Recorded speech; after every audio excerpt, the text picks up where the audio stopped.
Hello everyone, बहुत बहुत स्वागत है आपका आज के सेशन में, जनरल साइंस के सेशन में। तो आज हम लोग करेंगे 20 मोस्ट इम्पोर्टेंट प्रश्नों को। तो वीडियो के अंत तक बने रहिएगा, क्योंकि ये जो सारे प्रश्न हैं ये विभिन्न प्रतियोगी परीक्षाओं में पूछे गए मोस्ट इम्पोर्टेंट क्वेश्चन है।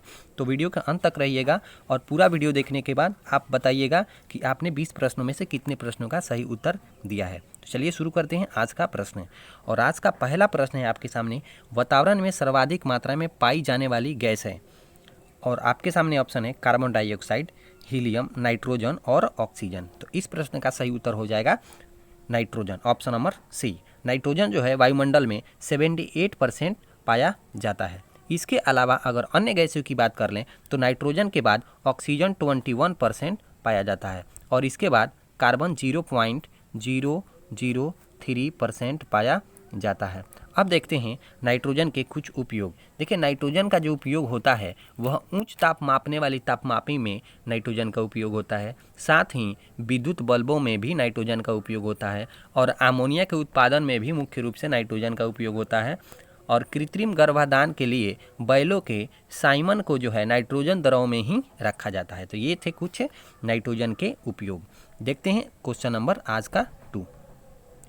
क्वेश्चन नंबर 2 है, लोहे के पाइपों को संक्षारण से बचाने के लिए उसके ऊपर जस्ते की परतें चढ़ाई जाती है। इस प्रक्रिया को कहते हैं। ऑप्शन है पहला इलेक्ट्रोप्लेटिंग, दूसरा है तापानुशीलन, तीसरा है गैल्वेनीकरण और चौथा है वाल्कनीकरण। तो इस प्रश्न का सही उत्तर हो जाएगा ऑप्शन नंबर सी। लोहे की पाइपों को जंग लगने से बचाने के लिए उस पर एक जस्ते की पतली परत चढ़ाई जाती है। इस क्रिया को गैल्वेनाइजेशन या गैल्वेनीकरण कहते हैं। अगर इलेक्ट्रोप्लेटिंग की अगर बात कर लें तो इसको हम लोग हिंदी में विद्युत लेपन कहते हैं। इस प्रक्रिया में क्या होता है कि एक निम्न कोटि की धातु को सुरक्षित रखने के लिए उस पर एक उच्च कोटि की बढ़िया धातु की एक पतली परत चढ़ा दी जाती है, जिससे निम्न कोटि की धातु की संक्षारण या जंग नहीं लगता है और वह सुरक्षित रहता है। साथ ही अगर बाल्कनीकरण की बात कर लें तो बाल्कनीकरण में क्या होता है, तो यह प्राकृतिक रबर में सल्फर मिश्रित करने की एक प्रक्रिया है जिसको बाल्कनीकरण कहा जाता है। चलिए देखते हैं आज का क्वेश्चन नंबर 3। और क्वेश्चन नंबर 3 है, पशुओं के हड्डियों तथा दांतों में मुख्य रासायनिक पदार्थ है। तो पशुओं के हड्डियों तथा दांतों में मुख्य रासायनिक पदार्थ है सोडियम क्लोराइड, शर्करा, कैल्शियम फास्फेट, कैल्शियम सल्फेट। तो इस प्रश्न का सही उत्तर हो जाएगा ऑप्शन नंबर सी। पशुओं के हड्डियों तथा दांतों में मुख्य रासायनिक पदार्थ जो है कैल्शियम फास्फेट होता है। मनुष्य के भी हड्डियों तथा दांतों में कैल्शियम फास्फेट ही मुख्य पदार्थ होता है, क्योंकि हड्डियों तथा दांतों का निर्माण मुख्य रूप से कैल्शियम फास्फेट से होता है। तो इस प्रश्न का सही उत्तर सी हो गया। देखते हैं क्वेश्चन नंबर 4। क्वेश्चन नंबर 4 है, रासायनिक रूप से शुष्क हिम है। आसुत जल से बना हुआ हिम ठोस कार्बन डाइऑक्साइड, ठोस सल्फर डाइऑक्साइड, उप शून्य तापमान पर रखा हिम। तो इस प्रश्न का सही उत्तर हो जाएगा ऑप्शन नंबर बी। शुष्क हिम, शुष्क बर्फ जो होता है ठोस कार्बन डाइऑक्साइड होता है। इसका प्रयोग जो है रेफ्रिजरेटर, फ्रिज में ठंडक के लिए किया जाता है, शीतलता के लिए किया जाता है। तो इस प्रश्न का सही उत्तर हो जाएगा ऑप्शन नंबर बी। चलते हैं आज का क्वेश्चन नंबर 5। और क्वेश्चन नंबर 5 है, सामान्य वायु के नमूने में उपस्थित नहीं होने वाली गैस है। सामान्य वायु के नमूने में उपस्थित नहीं होने वाली गैस है। तो इस प्रश्न का सही उत्तर हो जाएगा ऑप्शन नंबर बी। क्लोरीन सामान्य वायु के नमूने में उपस्थित नहीं होता है और एक निष्क्रिय गैस होता है जिसको रेडॉन बोला जाता है। रेडॉन भी जो है सामान्य वायु के नमूने में नहीं होता है। तो इस प्रश्न का सही उत्तर हो जाएगा बी। हालांकि इसमें आंसर नियन लग गया है तो वो रंग है। इस प्रश्न का सही उत्तर ऑप्शन नंबर बी है। देखिए, आंसर नियन लग गया है लेकिन रंग है, ऑप्शन नंबर बी सही है। अगला प्रश्न है,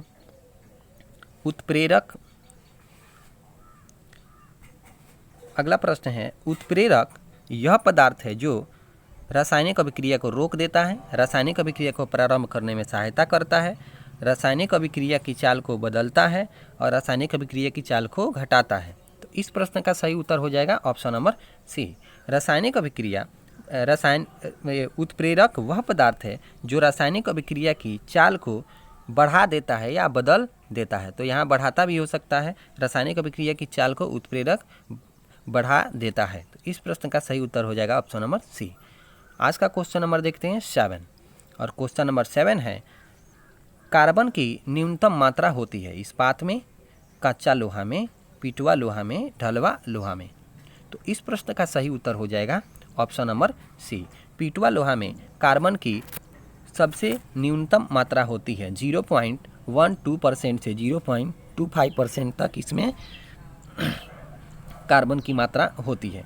और देखिए इस्पात की अगर बात कर लें तो बहुत बार ये एग्जाम में पूछा जाता है, इस्पात का निर्माण लोहा और कार्बन से होता है। आयरन और कार्बन को अगर हम मिला देंगे तो इस्पात बनता है। और ढलवा लोहा में अगर बात कर लें तो ढलवा लोहा में जो है 2.5%, यानी कि पिटवा लोहा से ज़्यादा इसमें कार्बन पाया जाता है, इसलिए ढलवा लोहा कठोर और भंगुर होता है। तो इस प्रश्न का सही उत्तर हो जाएगा ऑप्शन नंबर सी। देखते हैं आज का क्वेश्चन नंबर 7। क्वेश्चन नंबर 7 है कोयले की खानों में कार्बनिक तत्व के सड़ने से बनने वाला मार्स गैस है। तो कार्बन डाइऑक्साइड, मीथेन, एथेन है, कार्बन मोनोऑक्साइड है। तो इस प्रश्न का सही उत्तर हो जाएगा ऑप्शन नंबर बी।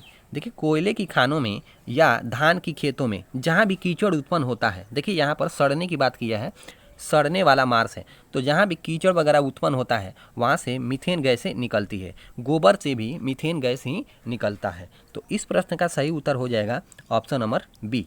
और मीथेन का सूत्र CH4 होता है। तो ये मीथेन का सूत्र होता है और यहाँ से मीथेन गैसें निकलती है। Option number B is right. और आज का क्वेश्चन नंबर 9। क्वेश्चन नंबर 9 कहता है बैटरियों में इस्तेमाल होने वाला अम्ल है एसिटिक अम्ल, हाइड्रोक्लोरिक अम्ल, सल्फ्यूरिक अम्ल और नाइट्रिक अम्ल। तो इस प्रश्न का सही उत्तर हो जाएगा सल्फ्यूरिक अम्ल। बैटरियों में सामान्यतः सल्फ्यूरिक अम्ल का प्रयोग किया जाता है और इसका रासायनिक सूत्र H2SO4 होता है। इसी को किस नाम से जाना जाता है? तो इसी को अम्लराज के नाम से भी जाना जाता है। तो इस प्रश्न का सही उत्तर हो जाएगा ऑप्शन नंबर सी। अगला क्वेश्चन है क्वेश्चन नंबर 10, और क्वेश्चन नंबर 10 है सिरका की प्रकृति अम्लीय है क्योंकि इसमें होता है सिट्रिक अम्ल, सल्फ्यूरिक अम्ल, हाइड्रोक्लोरिक अम्ल, एसिटिक अम्ल। तो इस प्रश्न का सही उत्तर हो जाएगा ऑप्शन नंबर डी। सिरका में जो है एसिटिक अम्ल पाया जाता है। और साथ ही अगर हम नींबू और जो है संतरा की बात कर लें तो उसमें सिट्रिक अम्ल पाया जाएगा। तो इस प्रश्न का सही उत्तर डी है। अगला क्वेश्चन है नींबू तथा संतरे में पाया जाने वाला अम्ल है। तो अभी हमने आपको बताया था एसिटिक अम्ल, हाइड्रोक्लोरिक अम्ल, सिट्रिक अम्ल, ऑक्जेलिक अम्ल। तो इस प्रश्न का सही उत्तर हो जाएगा ऑप्शन नंबर सी। नींबू तथा संतरे में सिट्रिक अम्ल पाया जाता है। तो इस प्रश्न का सही उत्तर सी। आपको कमेंट बॉक्स में बताना है कि ऑक्जेलिक अम्ल किस में पाया जाता है। देखते हैं अगला question, question number 12। Question number 12 है भूमि अपरदन को रोकथाम संभव है पुनः वन रोपण में, वनों के विनाश में, फसलों के प्रत्यापन से, चारागाह प्रबंध से। तो इस प्रश्न का सही उत्तर हो जाएगा पुनः वन रोपण से। पुनः वन रोपण से भूमि के अपरदन को रोका जा सकता है। तो इस प्रश्न का सही उत्तर हो जाएगा ऑप्शन नंबर ए। अगला क्वेश्चन देखते हैं क्वेश्चन नंबर 13। क्वेश्चन नंबर 13 है डार्विन का सिद्धांत था योगतम की उत्तरजीविता, प्राकृतिक चयनवाद, म्यूटेशनवाद, परिवर्तन सहित अवरोहण। तो इस प्रश्न का सही उत्तर हो जाएगा ऑप्शन नंबर बी। डार्विन ने जो सिद्धांत दिया था उसको प्राकृतिक चयनवाद कहा जाता है। इसमें क्या होता है कि जिस प्रकार से हमारा क्लाइमेट बदल रहा है उसी प्रकार अगर कोई जीव अपने आप को खुद उस क्लाइमेट में ढाल लेता है तभी वह जीवित रहता है, अन्यथा वह समाप्त हो जाता है, जिसे प्राकृतिक द्वारा चुनाव किया जाता है। तो इसी को प्राकृतिक चयनवाद कहा जाता है, जो कि डार्विन के द्वारा इस सिद्धांत का प्रतिपादन किया गया था।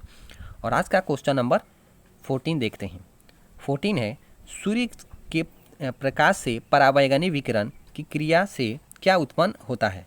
आपके सामने ऑप्शन है carbon monoxide, ozone, sulphur dioxide और फ्लोराइड्स। तो इस प्रश्न का सही उत्तर हो जाएगा ओजोन। सूर्य के प्रकाश से परावैंगनी विकिरण को रोकने वाली जो गैसें होती है उसे ओजोन गैसें कहते हैं। ये गैसें ओजोन लेयर में पाई जाती है और इसका सामान्य सूत्र O3 होता है। तो बहुत बार परीक्षा में पूछा गया है कि ओजोन गैसों में ऑक्सीजन के कितने परमाणु होते हैं, तो 3 परमाणु होते हैं। O3 ऑक्सीजन के 3 परमाणुओं से मिलकर बना हुआ ओजोन गैस होता है। तो इस प्रश्न का सही उत्तर ऑप्शन नंबर बी है। अगला क्वेश्चन देखते हैं। वन पारिस्थितिकी तंत्र में हरे पौधे होते हैं। मूल उत्पादक, मूल उपभोक्ता, अपघटक, उत्पादक। तो इस प्रश्न का सही उत्तर हो जाएगा ऑप्शन नंबर डी। वन पारिस्थितिकी तंत्र में हरे पौधे उत्पादक होते हैं। अब देखिए, ये मूल उत्पादक और मूल उपभोक्ता को मुख्य रूप से अपघटक कहते हैं। अपघटक क्या होते हैं? तो जो भी पदार्थ हम लोग अपशिष्ट पदार्थों को जो फेंक देते हैं, उसको सड़ने गलने पर अपघटक क्या करते हैं कि उसको डिकम्पोज कर देते हैं, उसको खा जाते हैं और उसको डिकम्पोज कर देते हैं, जिससे पुनः नए पदार्थ का निर्माण होता है। उसे ही हम डिकम्पोजर या उन्हें हम अपघटक कहते हैं।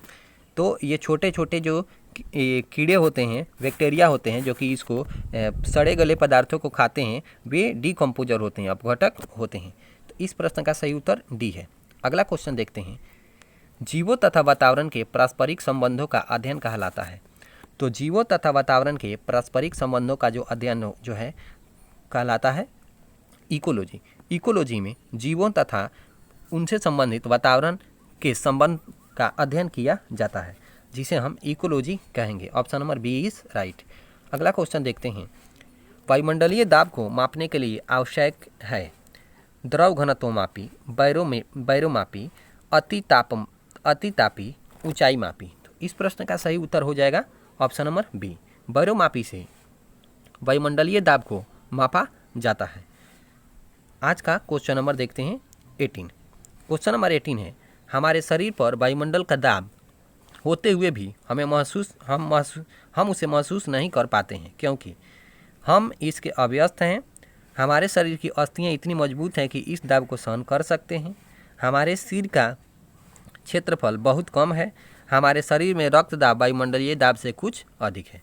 तो इस प्रश्न का सही उत्तर हो जाएगा ऑप्शन नंबर डी। चूँकि हमारे शरीर में रक्त दाब वायुमंडलीय दाब से अधिक है, इसलिए वायुमंडल के द्वारा हमारे शरीर पर जो दाब लगाया जाता है वह हमें महसूस नहीं होता है। तो इस प्रश्न का सही उत्तर डी हो जाएगा। अगला क्वेश्चन देखते हैं। किसी पिंड का अधिकतम भार होता है, वायुमंडल में होगा, जल में होगा, हाइड्रोजन में होगा, निर्वात में होगा। तो इस प्रश्न का सही उत्तर हो जाएगा ऑप्शन नंबर डी। किसी भी पिंड का अधिकतम भार निर्वात में होता है, क्योंकि जो वायु द्वारा जो उत्प्लावन जो बल लगाया जाता है वह नहीं लगता है। तो निर्वात में वायु द्वारा उत्प्लावन बल नहीं लगाया जाता है, जिसके कारण जो है पिंड का भार अधिकतम वहाँ पर होगा। तो इस प्रश्न का सही उत्तर डी हो जाएगा, निर्वात में अधिकतम भार होता है। अगला क्वेश्चन है क्वेश्चन नंबर 20 और क्वेश्चन नंबर 20 है। किसी झील में एक पत्थर फेंकने पर जैसे जैसे वह जल में नीचे डूबता जाता है, उस पर उत्प्लावन बल बढ़ता जाता है, घटता जाता है, पहले घटता है फिर बढ़ता है और उसके बाद से एक समान रहता है। तो इस प्रश्न का सही उत्तर ऑप्शन नंबर क्या हो जाएगा? ऑप्शन नंबर डी हो जाएगा। किसी झील में अगर हम पत्थर फेंकते हैं तो जैसे जैसे वह डूबता जाता है, उत्प्लावन बल जितना ऊपर लगता है उतना ही नीचे लगता है, अर्थात एक समान रहता है। तो इस प्रश्न का सही उत्तर हो जाएगा ऑप्शन नंबर डी। दोस्तों बताइएगा ये वीडियो आपको कैसा लगा, और इसी तरह के और वीडियो पाने के लिए चैनल को सब्सक्राइब और टेलीग्राम को भी ज्वाइन कर ले, क्योंकि वहाँ से आपको PDF प्राप्त हो जाएगा। टेलीग्राम कैसे ज्वाइन करेंगे? तो अपने टेलीग्राम में जाएंगे और अपने टेलीग्राम में जाके वहाँ पर लिखेंगे @PCM